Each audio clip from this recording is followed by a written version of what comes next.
Man City are far bigger cheats than you think. We all know that they've currently got 115 charges of financial misconduct hanging over their head, but when you actually look into each of them individually, it paints a very fucking dark picture. Here's the breakdown. First and foremost, 54 counts of failing to provide accurate and up-to-date financial information over the course of a decade. This relates to the club inflating their value through sponsorship deals via shell companies, 90% of whom don't actually exist and are linked to their Abu Dhabi owners. Now, it goes without saying that their players, coaching staff and sporting operation are all the best in class at the minute, but none of that would have been possible if they didn't artificially conjure up revenue from thin air, which is why Arsenal and Liverpool deserve more respect for even being able to compete against these utter frauds. Next, 14 counts of failing to provide accurate financial reports for player and manager contributions. Investigative journalism outlet Der Spiegel brought this up way back in 2018 when they revealed the likes of Roberto Mancini were being paid ungodly sums of money under the table to remain at a tin pot club like City instead of heading over to the Real Madrid, Juventus or Bayern Munichs of the world. What they essentially did was reduce the cost of player and coach salaries on the books while sending them big bags of cash via third parties. When Mancini arrived to City, he signed two contracts.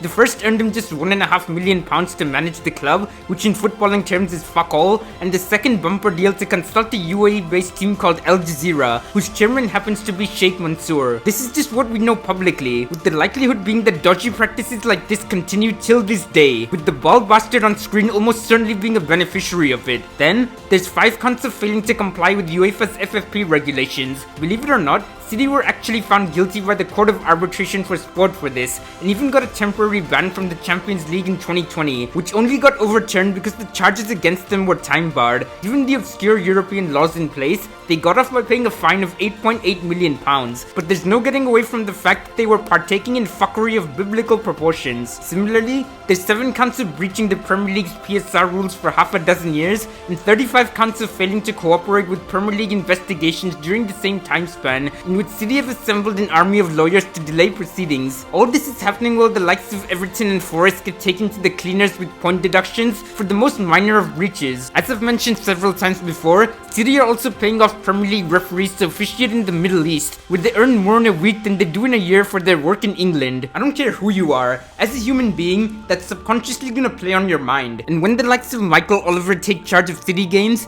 there's only ever going to be one result. Some of the matches he specifically has overseen this season include Arsenal vs City, where he failed to send Kovacic off for the most blatant of red cards, Liverpool vs City, where Jeremy Doku Kung Fu kicked Alexis McAllister into another dimension, but the former was not awarded a stoppage time penalty, and Chelsea vs City in the FA Cup semi-final, a game in which Jack Grealish decided to play volleyball in his own box, yet not only didn't concede a penalty, but saw his side restart play with a goal kick. It doesn't just end there. Oliver will also be on VAR duty for the Manchester derby in the FA Cup final, so should United turn up on the day, which in itself is unlikely given how shite they are, he'll make sure to intervene for his paymasters. What's perhaps most dystopian in this entire ordeal is that Sky Sports pundits will be circle jerking to City's achievements come Sunday evening, even though everyone knows they're as meaningful as Lance Armstrong's 7 Tour de France titles in a row in cycling. Should the elephant in the room be brought up during Pep Guardiola's post-match press conference, he also put out another Oscar-worthy performance feigning shock and disdain. The whole thing's an absolute joke, and damaging the Premier League brand significantly. At the end of the day, as Amnesty International perfectly described, City are nothing more than a tool to sportswash the UAE's deeply tarnished image through the glamour of the beautiful game. On a geopolitical level, the UAE have invested billions of pounds into the UK, which means their government will make sure all of this will go away. All people like you and I can do is spread awareness and ensure that over time, no one takes any of City's success seriously. Ironically, City aren't even a fun team to watch anymore. They were entertaining and enthralling when Guardiola first arrived, but now they're reliant on physicality, have central defenders repurposed as fullbacks, and look to a bloke up front who scores a shit ton of goals, but offers literally nothing else outside of it for inspiration. Before ending, I want to address the City fans giving me grief in previous videos. Your club is a criminal fucking entity, my friend. You can threaten legal action against me as much as you like, but not one word out of my mouth isn't already public information. I've lived in Manchester for years, and your entire fan base is a disgrace to the sport. On Champions League nights against juggernauts like Bayern Munich,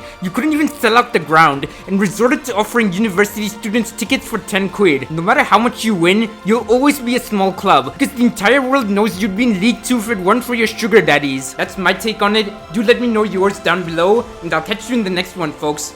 Peace.